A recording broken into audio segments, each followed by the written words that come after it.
How's it going, everybody? And welcome back to another episode of the All Things Liverpool podcast. It's me, Anish Dogra, your regular host, as always.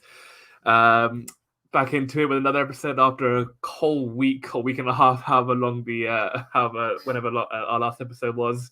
There's been a lot of good action, a lot of exciting moments to talk about. Some great results for Liverpool, goals and performances. So yeah, a lot of exciting things to talk about over the next half an hour, 40 minutes, however long will be. So let's get right into it. We'll begin with the Southampton game, reviewing that match. 4-0, it was a really just nice win, like straightforward, comfortable, everything that you wanted for an opponent, really. Especially coming on the back of a European game, playing that Wednesday Saturday combination. So very often you'll see, if you play on a Wednesday, you'll draw points on the Saturday. But Southampton, they just were never at the races. I think we should played a big part of that. Making sure that they could never really get into the game or cause any problems to us. So yeah, starting from the get go, we made the perfect start. Jota with the early opener, I think after a couple of minutes, so he's continuing his rich vein of form, and we'll get on to him in a couple of moments. But yeah, he finished off a lovely flowing move. I think the attack initially started, when it was like a 3-on-2 or something like that. I think Salah, Jota, and Mane were running in, but Southampton managed to deal with that first attack. But the beauty of this Liverpool team and Jurgen Klopp and how we've played over the 3-4 years that if we don't score on the first attack, we'll just sustain it. We'll win the ball high up, and then we'll be attacking that defense again, and that proved to be the case. And Andy Robertson, who for me and I think for a lot of Liverpool fans would say that he hasn't had the best of seasons. I think he might be very tired from from the Euros with Scotland. I thought last season when we had that injury crisis, he was at times carrying our defense for so many weeks, so he might have been a bit exhausted from that. And of course, going into the season, he was injured for a couple of weeks at the beginning of the season. I think he got injured in our last pre-season game a couple of days before our first match against Norwich. So he missed that game. He missed the second game against Burnley, and I think everyone was expecting him to come back after the international break in September, but he came back for the Chelsea game before that. So maybe he might have been rushed by Klopp. Who knows? But that last Saturday against Southampton, that was a Robertson that we all know, and we've all come to understand how he is over the last three or 4 years under Jurgen Klopp. Quality of crossing was outstanding, pace, directness, and just his overall defending was really, really good. And for the first goal, we laid it on an absolute plate. Him and Mane, have built a great relationship over the last couple of years. And Mane just sliding the ball through into Robertson to run in the penalty area. And from that position, you just knew he was going to pick the man out. And it was a lovely cutback. Jota there, Salah was there, and thankfully the former tapped it into the back of the net to give us a great start. And I think Jurgen Klopp said in the post-match comments that Southampton's goals, the majority of their goals, have come in the first 20 minutes of their season. So I think he stressed that to the players as well, that if you make a great start, if you score in the first 5 minutes, 10 minutes, you're effectively, stopping their entire game. You're effectively making a game over. And that's exactly what happened. So getting that first goal so early would have undoubtedly deflated them, because as any team, when you come to Anfield, you sit back in the first exchanges, you soak up the pressure, and then eventually you grow into the game and try to hit them on the counter attack. But we just made sure that didn't happen, and from then on, and then from the Jota goal, it was just a routine afternoon. The second goal, again, really great football again from Liverpool. I think Jota scored the second as well. I know he got two, but I can't remember if it was either side of Thiago. Yeah, in fact, it was, yes. Jota did get the second goal as well.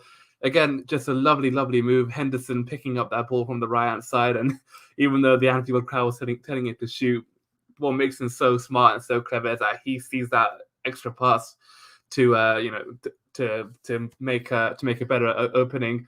And Salah in behind it was a straightforward ball across, and Jota was, as all good strikers are, on hand to tap it in, right place at the right time. And then 15 minutes in, it was effectively game over.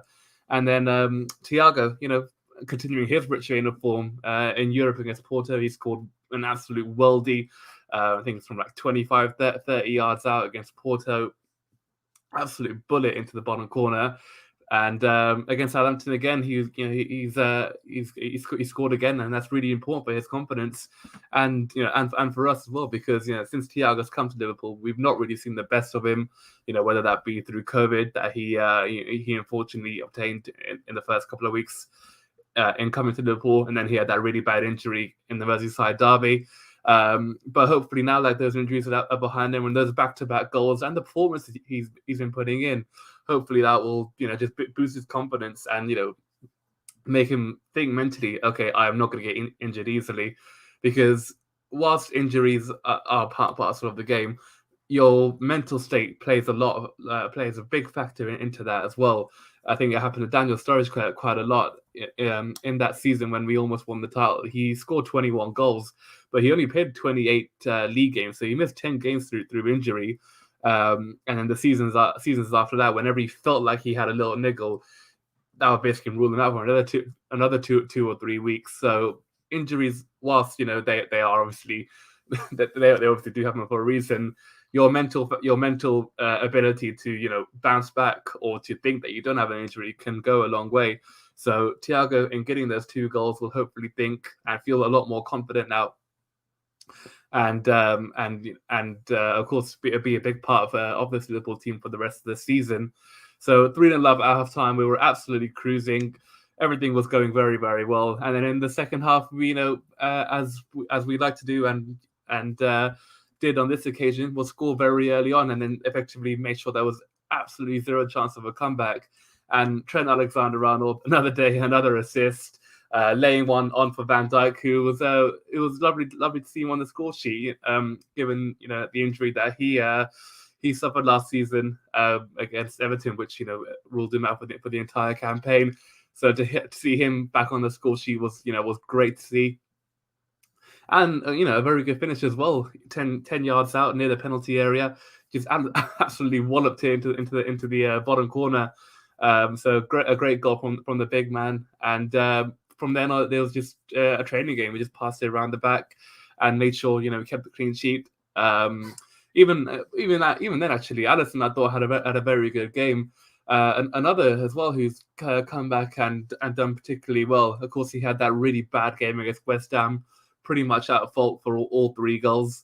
But against Southampton, he was very, very commanding. And even the chances that the visitors did have, Alisson was strong. He was big. He made the angles very, very difficult for the opposition to score from, and looked like back to his best. So a great performance overall from the team. Everyone was on song, and the best part of that day was we won 4-0, scored 4 goals, and Mane and Salah weren't even on the score sheet. So it's showing our wide range of our wide range of players that can get a goal this season. And I think before Vardy got that double against Watford on Sunday, the top 3 goal scorers in the Premier League were our front 3. Salah is top currently on 11, and then Mane and Jota are both joined second on 7 each. So Vardy's on 9 now, but it shows the goals that are coming from everywhere. Last year it seemed like it was just Salah scoring the goals, but then but now Mane, he looks like he's back to his best self. Jota was good last season, but missed a big part of it through injury. But then elsewhere now, you got Van Dijk, looks like he's back on the score sheet again. Thiago's contributing from midfield. Henderson's done a couple of this season. Trent's obviously got a good free kick in him regularly, and then you got players to come back as well, and players who can score. Oxlade-Chamberlain, who's always got an eye for goal. James Milner can get the odd one here and there. So things are looking very good, and the options as well, which is very, very important. It being in the biggest part and the toughest part of the season, touch wood, things are actually looking good in terms of player availability. We're getting numbers coming back every week, and players aren't going into the treatment room every week as well. So Milner's been back now for a week. He came on against Brighton and came on against Porto in midweek. Curtis Jones, hopefully he's not too far away. Oxlade-Chamberlain, of course, is another option. So we've got a lot of midfield options again, which is really good. Given that I think a couple of weeks ago we only had 3 recognised central midfielders. So Southampton, great stuff, 4-0, and of course the results elsewhere, particularly the Chelsea game where they drew to Man United. So it was basically a perfect weekend. We've now closed the gap to within 2 points off the league leaders, which is really important because at 4 points you've almost felt that like if you dropped points in another game, you kind of almost felt that could have been over. But Chelsea now doing us a favor, or Man United doing us a favor. Really, it's giving us a bit more hope that we can actually catch Chelsea up and potentially take them over in the next couple of weeks. But that only matters if we do our job, and our next job is, of course, the Merseyside derby, against Everton, and none more so than Mr. Rafa Benitez. So, one of our greatest ever managers who brought home our 5th European Cup, an absolute legend in Liverpool still, in my opinion. And given the form that they are in, it's going to be an even more special occasion and even more challenging match, let's say, because given the form that we are in, we're scoring for fun. We're the top scorers in the league as well, something I forgot to add. But we're scoring left, right, and centre. And against Southampton, we became the first team in Premier League history and the first team in in nearly 100 years since Sunderland in 1927 that scored 2 or more goals in 17 consecutive matches. So again, showing that we are scoring for fun. And against Everton, a team that is really depleted, low on confidence, and just not having a good time at all. So they've literally gone from hot to cold within the last 2 months. I think I remember they were playing Manchester United away from home. They got a really good draw, and then after that they were on 13 points or 14 points after 6 games, and they were fifth in the table and looking really good under Benitez. But now things have just fallen off a cliff drastically. They've not won in 7, losing 5 in that run.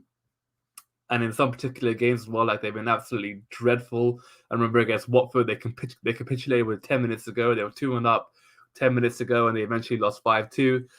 They've lost to West Ham at home as well, which is obviously nothing to be ashamed of given West Ham's form this season. But then last week as well against Brentford, Brentford, okay, yeah, they've been a challenging team this season, as we found out, and as other teams have gone to their ground and faced a really good match. Chelsea went back a couple of weeks ago and were lucky to come away with 3 points. It wouldn't have been if not for Edouard Mendy. But Brentford, so they're a good team, but Everton just never looked like scoring in that match at all. Rondon up front, I was trying to think who was up front for them. Rondon, he's coming as kind of like a last resort, really. So I do have a bit of sympathy for them in the sense that Richarlison wasn't playing again, so I think he must be injured. And Dominic Calvert-Lewin has barely played this season. He's a big miss, given the quality that he showed last season. I think he scored 17 or 18 Premier League goals, which is a really, really good number. And of course, his general quality, both aerially, physically, his finishing, his pace, his touch, he's got the makings of being a really good striker. So him not being available to Benitez is a massive blow. But even still, even if the goals are drying up, they're defensively they've been all over the place, which is one thing that you wouldn't be surprised you would be surprised about under Benitez, given how well drilled we were under his tenure. The fact that we barely conceded many goals during his time at Newcastle. He knew that he didn't have a good attack, so he made sure they were hard to beat in every single match. And more often than not, they would keep a lot of clean sheets. But for Everton, they're just leaking goals left, right, and centre. And again, given that they've got their first choice defence out, they got Digne and Coleman at fullback, they got Jordan Pickford at goal, they have Ben Godfrey, Michael Keane, I think they have Yerry Mina available, so they do have their first choice defense out, and even in front of them they got Alan, who's a very good defensive midfielder. He's clearly not doing a good job, otherwise they wouldn't be seeing as many goals. So going into this game, it should be a straightforward 2-3 whatever nil win, but it is a Merseyside derby, and in derbies, form never counts for anything, especially with it being at Goodison Park.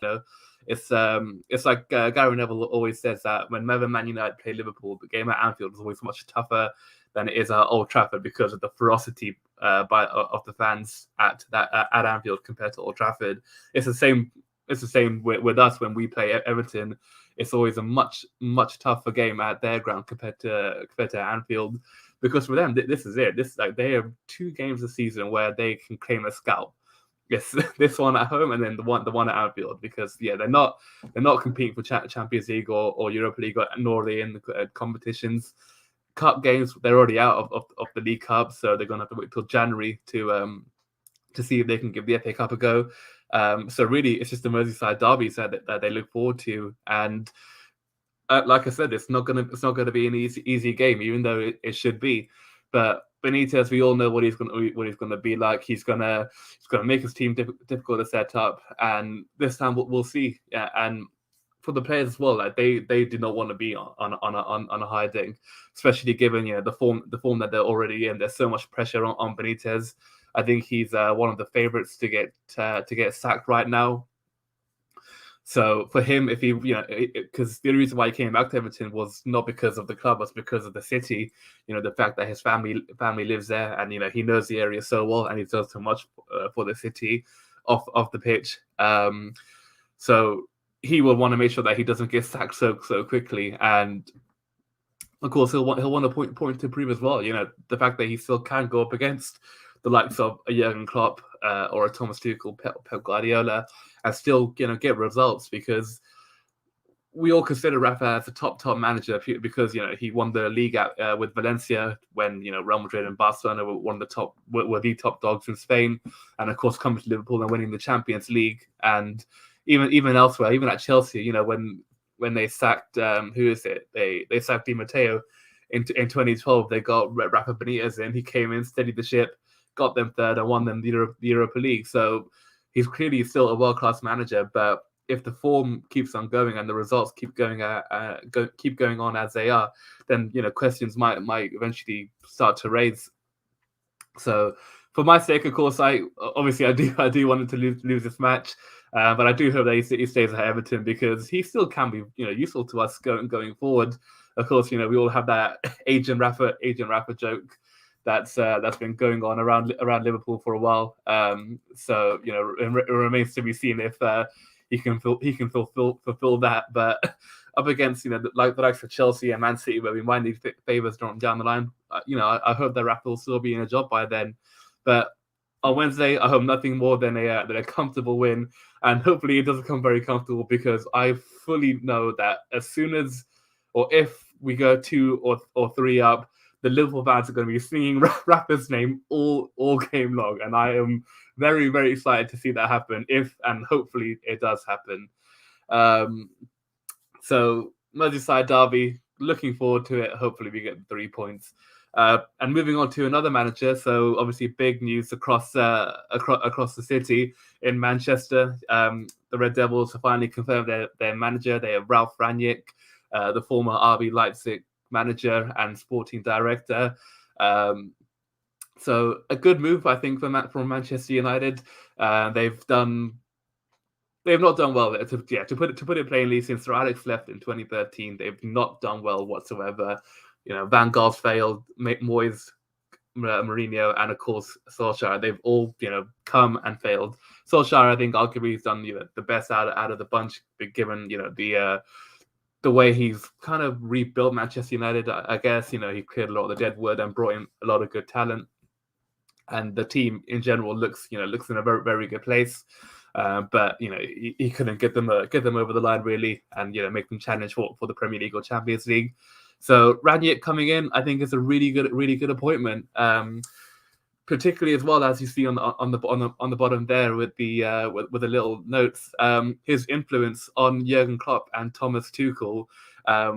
So it's funny in a way because Ralph Rangnick's never managed a big club throughout his tenure. He's been around for a long time. He's managed the likes of Schalke and RB Leipzig, as I said. Um, but what makes him so unique is the players he's brought through, either A, as a manager, or B, as a sporting director. And that's something that should excite United fans a lot and worry the likes of Liverpool fans, City, and Chelsea. So at RB Leipzig, for example, and RB Salzburg, the team in Austria, he brought through the likes of Haaland, Mane, Naby Keita, who, of course, hasn't done as well as we would have hoped, but came in with a lot of promise. Who did he brought through? He helped develop Smith Rowe at RB Leipzig as well. Timo Werner, who was very highly thought of before things went wrong at Chelsea. So he clearly has an eye for spotting talent. And I can't remember the exact quotes from Jurgen Klopp and Thomas Tuchel on what the impact Rangnick had on those two. But the biggest thing that I took from it is that Klopp and Tuchel, the way they play is obviously with the high press, the Gegenpressing, as it's officially called, winning the ball very high up and catching your opponent's defense off guard. Now, if what I read was correct, Rangnick was responsible for creating that kind of tactic, for making sure that opposition defenses could not get out from the other team's attack, and that's where Klopp and Tuchel learnt it from. There's this other person as well called Wolfgang Frank, who was named several times in Jurgen Klopp's book from Ralph Honigstein called Bring the Noise, and Wolfgang Frank and Rangnick both expressed that philosophy several times, and it's why it's worked so well for us and for Chelsea. It's no surprise that the last three winners have now come from two German managers who are both managing in the Premier League. So that's why I think Man United and getting Rangnick should be very, very excited, because although the deal is not a long-term one in terms of him being in the dugout, his philosophy that he could implement in the next 6 months, and of course in the next 2 years after that. So when he ends his time as the interim manager at Manchester United, he will get some sort of consultancy role, which I think we all can assume that will be like a sporting director or that kind of position, someone to arrange transfers and bring in talent. So having Rangnick in charge for the first 6 months, drilling those United players to the way that Tuchel plays, Klopp plays, and of course Pep plays as well. Pep plays very high intensity football and aggressive football. So him installing that into those players will bode very, very well, and it clearly is the recipe to go for. Those three teams that everyone talks about are the best teams in the world. There's no question about it, and that's of course because of the style.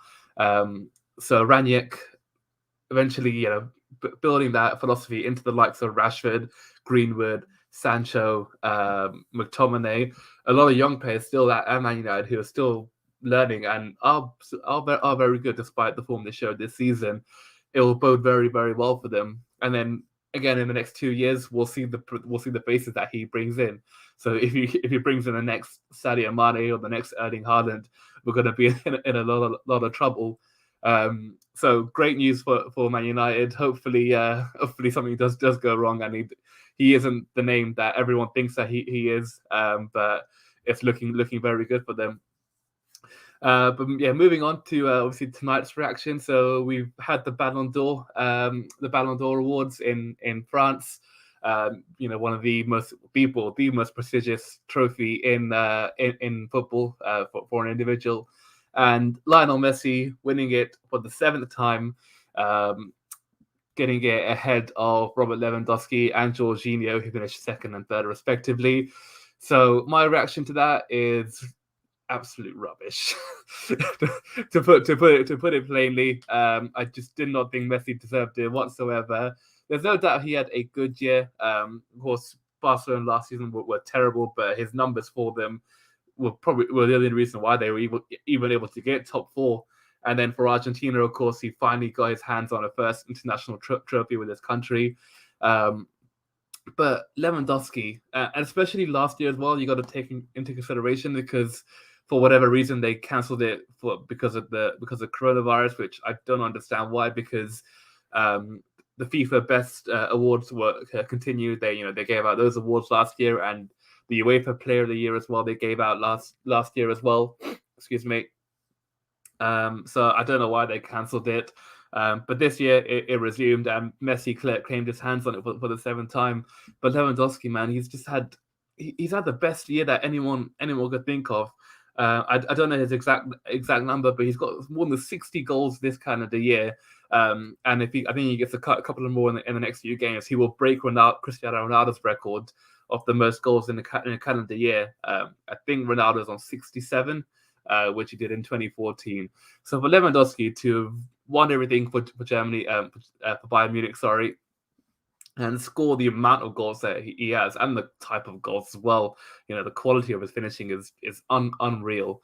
So for me, I think he was really harshly done by, but I have a slight hint that is also a little bit rigged as well.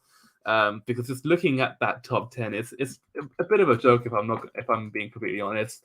I'm just going to quickly bring it up here. So Messi number 1, not deserved in my opinion, should have been Lewandowski number 2, and then Jorginho 3rd. Like, okay, yeah, he's had a good 2021, no doubt about it. He's won the Champions League, UEFA Super Cup, and of course the Euros for Italy. But he's not the first name on the Chelsea team sheet. He's not the first name he is one of the first names on the Italy team sheet, but he's not the be all and end all of that team. There are better players in that squad who make more of a difference. And not only that, he's just look what he did on Sunday. All right, yeah, he scored the penalty with his standard hop and skip, which is a very risky tactic. But for his role in United getting their goal, just clear your lines, or have a better touch. If you're the 3rd best player in the world, you've got to do one of those two things and be a bit more smarter about the situation. But clearly, other people thought otherwise. Other journalists, however reputable they are, they clearly thought he's the best player in the world. And then you got Karim Benzema in 4th, Kante 5th, Cristiano Ronaldo 6th, Ronaldo 7th, De Bruyne 8th, Mbappe 9th, and Donnarumma 10th. Now, Benzema in 4th, I think, yeah, I can probably let that slide. He has been phenomenal since Ronaldo left. He's really stepped up to the mark, and he's been Mr. Real Madrid since he left. He's now their captain and pretty much their talisman. So him being in 4th, and he's now obviously France's top scorer in history. I think he overtook Thierry Henry's record. I can't remember if it was actually for the French national team or as a French international in general, so the most goals as a Frenchman in history. But it was one of the two. So him being in 4th, I've not got too many qualms about that. Kante in 5th. Again, a little bit like Jorginho. I know that Kante is generally a world-class player, and when he's in that Chelsea team, they are 1,000 times better. We saw against Manchester United that they clearly missed him. Cristiano Ronaldo being in 6th, a little bit harsh if I'm being totally honest as well. Again, his year has not been the best, but his goals are still up there. So I think it might have been a bit fairer if he was in 4th over Benzema. Sorry, but again, that's just my opinion. And then Salah in 7th. Like, have they not seen him this season? Like, have they not seen the goals he scored? He scored 2 goal of the season contenders in literally a week apart. He got that one against Man City, and then the following week against Watford. Like, what more do I need to say? And then again, last season, without his goals, we don't finish in 3rd. We do not get Champions League football. In fact, we don't get any kind of European football without Salah's goals. So the impact that he had on that Liverpool team from January to May 2021, and then from August to now, it's been staggering. And he's literally the reason why we have had the success of sorts in the last 11 months. So him being 7th, a bit of a joke, really. and then of course De Bruyne being an 8th. For me, actually, I think that's too high up. I think he should be 9th. I think Mbappe should be 8th or 7th. I think that would have been a bit fairer.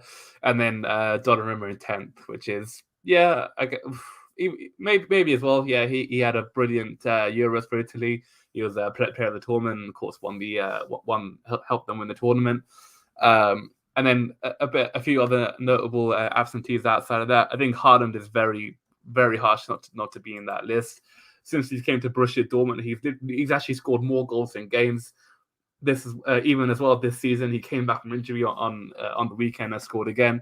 I think he deserved to be in the top 10 over Jorginho in my opinion, and maybe Donnarumma.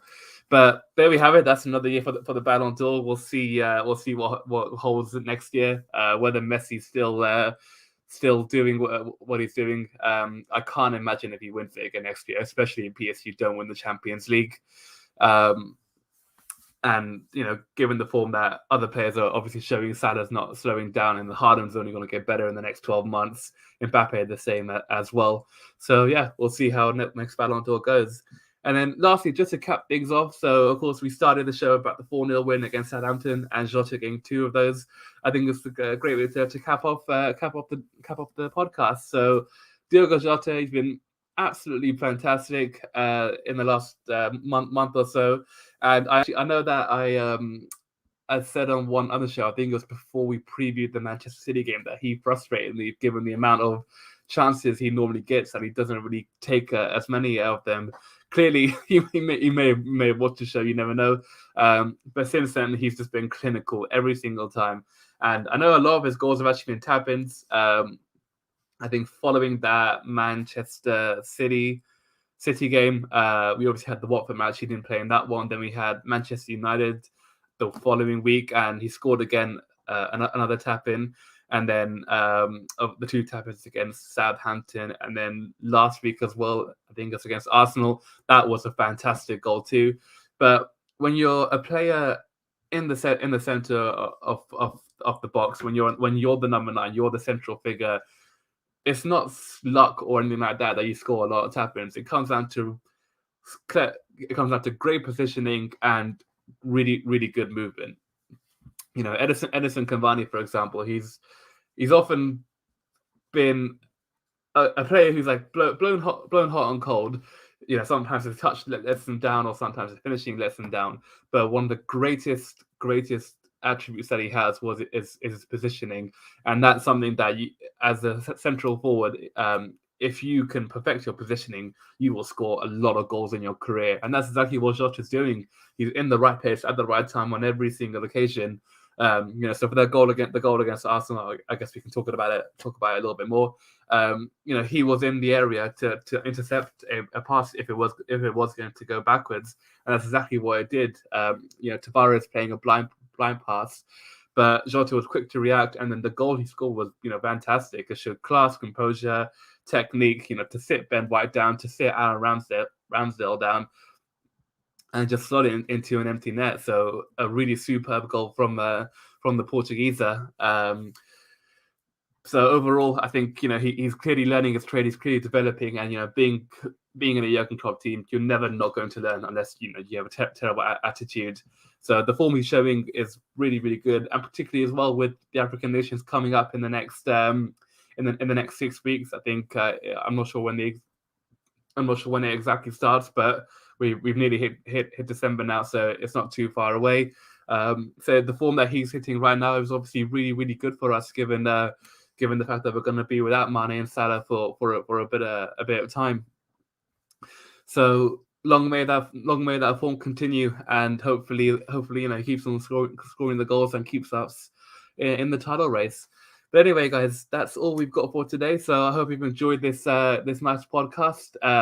We'll be back again probably the end of the week. So hopefully reviewing a good win against Everton, and then looking ahead to our next match, which I believe is Wolverhampton Wanderers at Molineux. So anyways, that's all for today, guys. Hope you've enjoyed it, and we'll see you all next time.